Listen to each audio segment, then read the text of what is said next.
Hello, my name is Frances, and I'd like to share my journey with you. I am blissfully married to Jerry, a man whose generous spirit and radiant smile can brighten even the gloomiest of spaces. Although it's only been 3 years since we exchanged vows, our bond feels like it has been forged over a lifetime. Our paths crossed unexpectedly at a local cafe, and from that serendipitous collision, a beautiful story unfolded, one that continues to grow each day. However, every story has its complexities, and in mine, it comes in the form of Linda, Jerry's mother. Linda is quite the character. Since Jerry and I wed, she's developed a peculiar routine of making unannounced visits. Initially, this was merely an annoyance, but over time, it's become a quirky part of our everyday lives. Unfortunately, Linda never misses a chance to critique my choices, rarely offering words of praise. One typical Tuesday evening found me in our kitchen, enveloped in the warm, inviting scent of roasted chicken. I was setting the table for 3, anticipating both Jerry's return and, inevitably, Linda's impromptu drop-in. True to form, Linda entered with her usual flair for drama, immediately criticizing my choice of dinner. "Chicken again, Frances?" she remarked, her tone laced with disappointment. "If it were up to me, I'd have prepared pork. Jerry adores my pork roast." Striving to maintain peace, I responded calmly, "Jerry enjoys chicken as well, Linda, and it's a healthier option." She scoffed, scrutinizing the accompanying salad with disdain as she mocked its simplicity. Just then, Jerry arrived, his cheerful greeting cutting through the tension. He embraced me warmly, his presence a comforting reminder of the simple joys we shared. Noticing his mother, his greeting was tinged with surprise and a hint of resignation. "Mom, what a surprise," he noted, the irony not lost on any of us. As we gathered around the dinner table, the evening unfolded in its usual manner. Jerry shared details of his day, I contributed my anecdotes, and Linda found every opportunity to voice her disapproval. Yet, when Jerry complimented the chicken, asserting it rivaled any pork roast, I noticed Linda bite back her criticism, choosing silence for once. Later, as Jerry and I tidied up and Linda was engrossed in her game show, I pondered the emotional toll of these dinners. The challenge wasn't the meal choices, but the pervasive sense that I couldn't meet Linda's expectations. Yet, watching Jerry happily hum along to a tune while he dried the dishes, I knew I'd withstand much for him. Love, after all, often means enduring the storm to enjoy the rainbow, or in my case, enduring Linda to build a life with Jerry. Life isn't a straight path. Mine had veered into a lane with speed bumps named Linda. When Jerry and I discovered we were expecting, our elation was tempered by new challenges. My career as an event planner demanded much, with hours as unpredictable as Linda's moods. Deciding to prioritize our growing family, I opted for a less demanding role, which unfortunately meant a decrease in income. It was a sunny Sunday morning, and I was in the kitchen making pancakes, the air filled with contentment. Jerry was nearby, absorbed in a book, when Linda, as if on cue, appeared, shifting the morning's peaceful ambiance with her presence. "So, Frances, how does it feel to contribute less to the household?" she prodded, not wasting a moment before attacking. As I flipped another pancake, I chose my words with care. "It feels responsible, Linda. I need to take care of myself and our future," I replied, focusing on the well-being of our family over the sting of her words. Frances, sipping her coffee, replied with a wry smile, "Oh, babies don't need money. That's an interesting take." Jerry glanced up, a crease forming between his eyebrows. "Mom, that's not fair. Frances is just trying to do what's best for us," he said. But Linda only scoffed dismissively. "Please, when I was expecting, I worked right up until I went into labor, and I always made sure I was pulling my weight financially." As I served the pancakes and took my seat, I hoped to smooth over the tension. "Times have changed, Linda. I am still working, just not as much," I explained, trying to keep my voice even. Linda shook her head, her disapproval as clear as the sunny day outside. "Just don't get too comfortable," she warned. Money doesn't grow on trees. The air felt thick with tension, making even the pancakes seem to absorb the strain of the conversation. Jerry offered a quiet squeeze of support under the table. Watching Linda prod at her breakfast with a sour look, I braced myself for more snide remarks to come. Yet, despite her criticism, I knew the reduced stress during my pregnancy was worth any financial sacrifice. I'd choose a calmer, healthier pregnancy again in a heartbeat.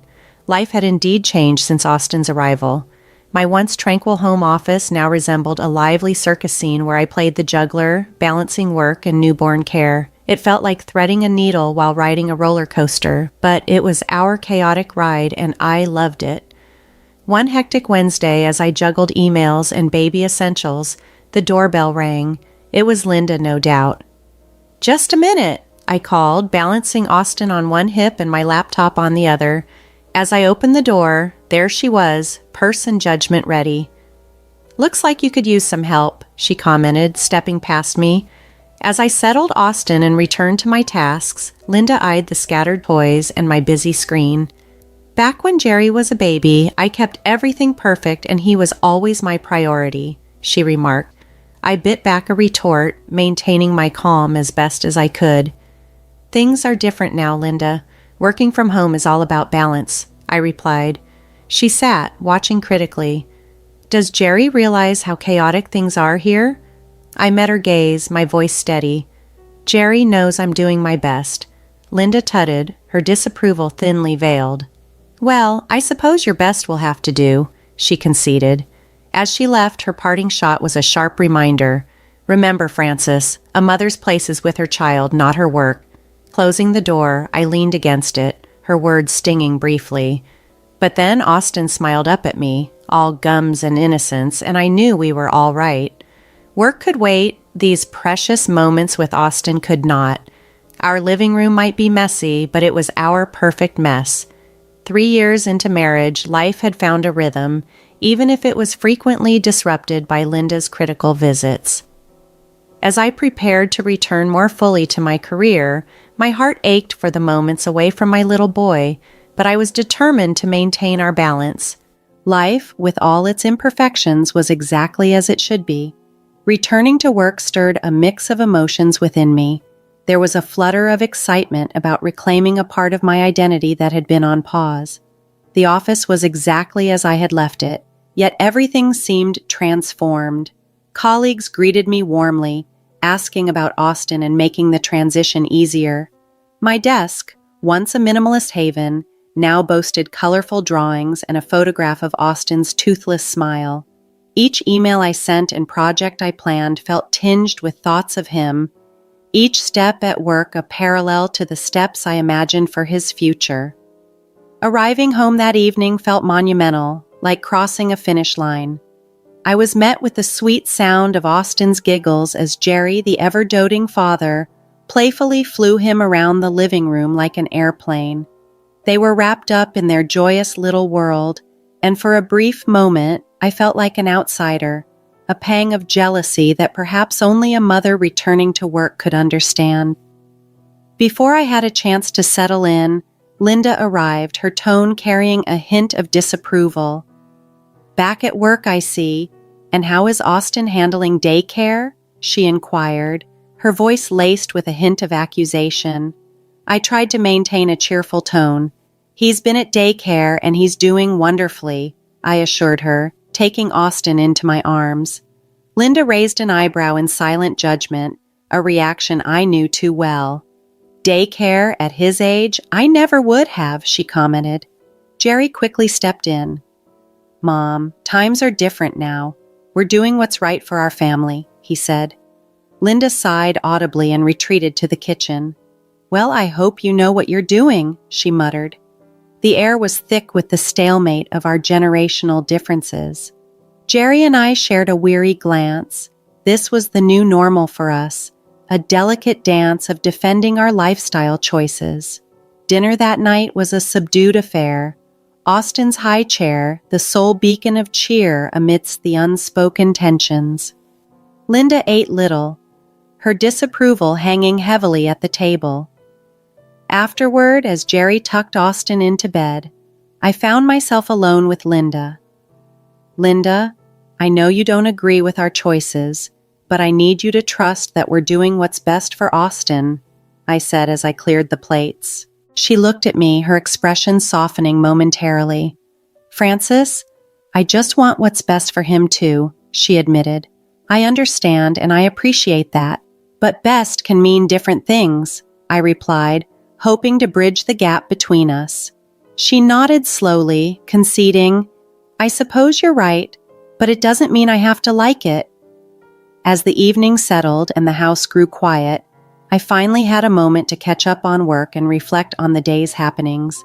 Balancing my career with my personal life, especially under Linda's critical eye, felt like weaving together a complex tapestry that depicted modern motherhood. In the following weeks, I steadily found my rhythm. I juggled deadlines and daycare drop-offs, navigated through boardroom meetings, and cherished bedtime stories. Each day reinforced my belief in myself, that I was fully capable of excelling in both my professional role and as a mother. This newfound confidence helped me affirm, mostly to myself, that I could indeed manage both spheres effectively. Linda's words cast a long shadow, a constant reminder of the delicate balance I maintained daily. One quiet evening, watching Austin sleep peacefully, his little chest rising and falling, it all clicked for me. The missed cuddles, the stretched hours, they were sacrifices made for these serene moments, for a future we were carving out together. As I flicked off the light, a wave of determination washed over me. Linda might never fully grasp our choices, but that was all right. This was our path, our commitment, and with Jerry and Austin by my side, I felt fortified to face whatever lay ahead. When Jerry and I broached the idea of Linda watching Austin while I worked, she agreed, her eyes twinkling with a peculiar intensity. Of course I'll watch him. A grandmother's place is with her grandchild, she declared, almost with a hint of victory.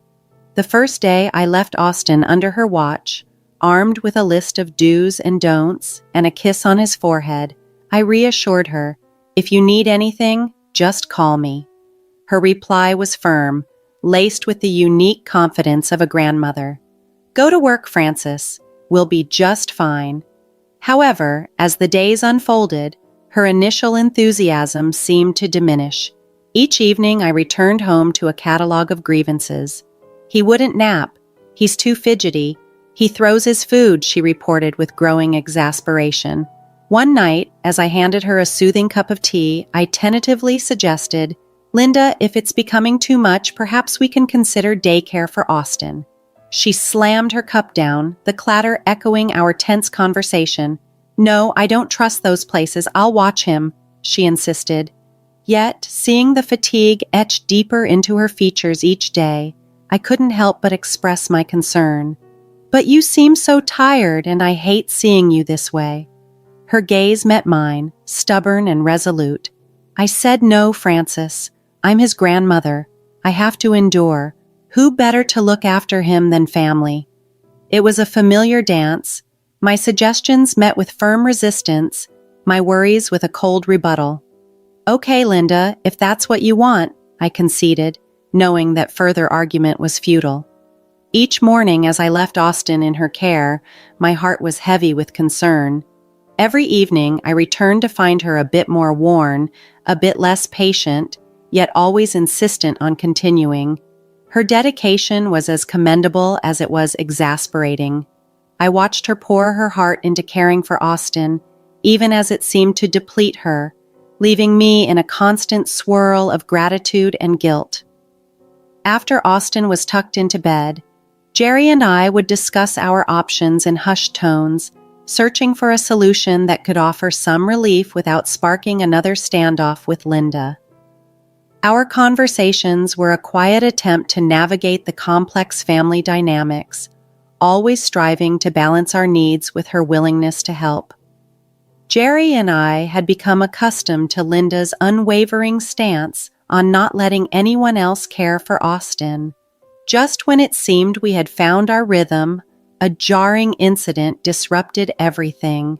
I was delivering a work presentation when my phone started vibrating relentlessly in my pocket.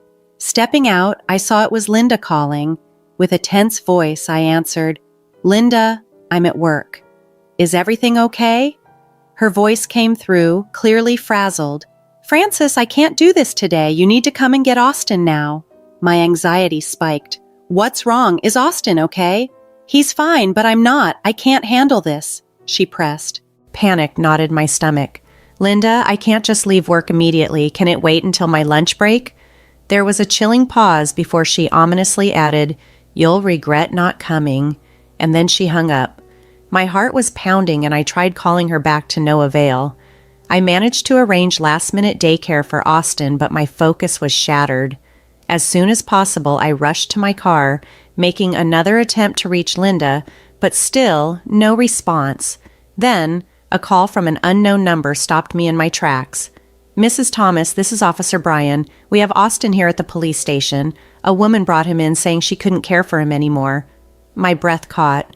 "I'll be right there," I stammered, my mind spinning. I sped to the station where Jerry met me, his face ashen. "Mr. and Mrs. Thomas," the officer began, "your son is safe. The woman," she said she was the grandmother, "left him here. She claimed she was feeling unwell." Relief washed over me seeing Austin safe in the officer's arms. "Thank you," I said, my voice breaking as I took Austin into my arms. Jerry and I exchanged a look, both wondering the same thing. What do we do about Linda? We found her at home casually flipping through a magazine. Jerry, struggling to contain his anger, asked, "Mom, what happened? Why did you leave Austin at the police station?" Linda looked up, unfazed. "I told Francis I couldn't do it. I wasn't feeling well and I needed rest." "But you left our son with the police," I exclaimed, clutching Austin close. She shrugged. "I knew they'd find you. I just needed some peace and quiet." Jerry, frustration clear on his face, ran his fingers through his hair. "You can't just abandon a child, Mom, especially not your grandson." Linda sighed dramatically. The theatricality of her exhaustion was clear. "Well, I told you I needed you to come, Francis. You should have come." Her words stung, implying this was my fault. At that moment, I saw clearly that Linda's actions were not just about fatigue or illness. They were about exerting control. As we put Austin to bed that night, his tiny frame nestled between us. The gravity of Linda's actions hit hard. This was a breach of trust that no apology could repair. We needed to protect our little family to ensure his safety and well-being above all else. Unfortunately, the incident at the police station meant we had to establish firmer boundaries with Linda. She had pushed her opposition to our parenting choices too far, and we couldn't gamble with Austin's safety based on her unpredictable decisions. The morning after the incident, our home was shrouded in a tense silence. Jerry and I sat at the kitchen table, our coffees cooling and untouched, while Austin played on the floor, oblivious to the tension around him. "We need to have a serious talk with her, Jerry. What she did," I began, my voice still carrying the heat of last night's anger. Jerry nodded solemnly. "I know, I'll call her." He dialed Linda's number, and I could faintly hear the ringtone echoing from the guest room where she was staying. There was a click as she answered. "Jerry, what is it?" "Mom, why didn't you tell us you were feeling unwell before taking Austin to the police?" Jerry's voice was steady, though I could detect the strain beneath. There was a pause before Linda responded, her voice a blend of defensiveness and fatigue. "I just needed to rest. I thought they would call you immediately." "But that's not the way to handle it, Mom. You scared us to death," Jerry pressed. "I didn't mean to," Linda's voice cracked. I was unsure whether her remorse was genuine or just another act. Jerry sighed. "We're going to see what the officers at the station say. They mentioned there was a recording." There was silence on the other end before Linda replied, resigned. "Fine, do what you need to do." The call ended and Jerry and I prepared to go to the station. We needed answers. At the station, Officer Brian greeted us. "We have the footage from when she brought Austin in. You should see this." We braced ourselves as he played the video. There was Linda, appearing calm and composed as she handed Austin over to an officer, her voice clear and free of distress. "I can't do this anymore. He's the grandson." My heart sank as I watched. There was no trace of the sick, distressed grandmother she had claimed to be. "We need a copy of this," Jerry said, his voice firm. Back at home, Linda was pacing the living room when we walked in. She turned to us, a question in her eyes. "We saw the footage, Linda," I said, my voice cold. "You weren't sick, you weren't in distress. You lied." Linda's expression faltered, and then, unexpectedly, she sat down, her shoulders slumping. "I couldn't handle it. I thought I could, but Jerry cut her off. You put Austin at risk. You lied to us, to the police. How could you?" Tears streamed down Linda's face as the gravity of her actions and their consequences began to sink in. Despite Linda's dramatic attempts to sway us, we were unmoved that evening. In a hushed tone, she tried to salvage the situation, but it was clear the trust had shattered. After she departed, leaving her belongings behind, Austin, Jerry, and I gathered in the living room. We formed a close-knit circle, exchanging few words, yet understanding each other completely. The truth had been harsh, yet liberating, and we were determined to move forward as a unit. It was only days later that Linda, as if erasing the incident from memory, appeared at our doorstep with a smile, volunteering to look after Austin. "Linda, why are you here?" I managed to ask, maintaining composure despite the chaos inside. She breezed past me into the house, declaring her intent to resume her role. I stood baffled. "Linda, after everything, you think we can just return to how things were?" Her response was cutting, blaming me for not responding sooner. Before I could reply, Jerry entered, his expression darkening at the sight of his mother. "Are you suggesting this was Frances's fault?" he challenged. Linda stood firm, suggesting that had I been a stay-at-home mother, none of this would have occurred. Jerry's anger, simmering for days, erupted. He accused her of acting out of spite and endangering Austin. Linda attempted to defend herself, but Jerry was relentless. "I can't trust you anymore, Mom. I don't want you here," he declared, making it clear that she had crossed an unforgivable line. Linda, taken aback by the severity of Jerry's words, finally understood the depth of her actions. Silently, she left, the finality of the moment heavy in the room. Jerry then turned to me, his eyes reflecting a blend of regret and determination. "I'm sorry, Frances. I should have realized sooner, but I promise Austin's safety and our unity are my priorities." I nodded, feeling the strength of our bond. "I know, Jerry. We'll overcome this just like we always have, together." The path ahead would be without Linda, at least for now. It was a tough but necessary boundary to protect our son, our peace, and our family.